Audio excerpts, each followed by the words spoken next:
இன்றைக்கி நம்ம Andhra hotel style பப்பு கீரை எப்படி பண்ணுறதுன்னு பார்க்கலாம்.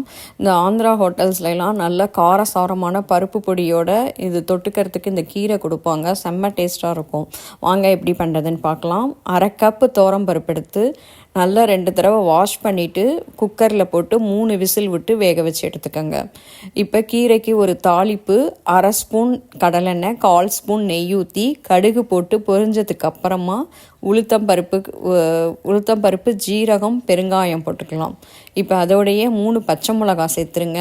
ஒரு பெரிய வெங்காயம் சின்ன சின்னதாக கட் பண்ணியிருக்கேன், அதையும் போட்டுட்டு 10 பல்லு பூண்டு சின்ன சின்னதாக சாப் பண்ணது, ஒரு தக்காளி, இது எல்லாத்தையும் போட்டு இதுக்கு தேவையான அளவுக்கு கல் உப்பும் சேர்த்துக்கலாம்.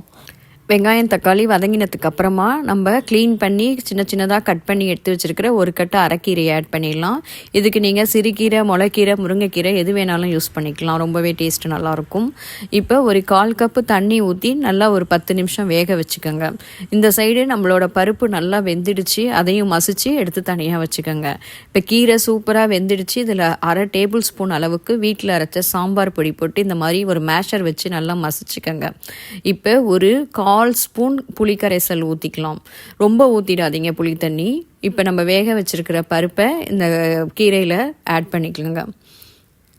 இப்போ பார்த்தீங்கன்னா ஒரு 1/4 டம்ளர் தண்ணி ஊற்றி நல்லா இந்த கன்சிஸ்டன்சி வர அளவுக்கு ஒரு 10 நிமிஷம் கொதிக்க விட்டுக்கோங்க.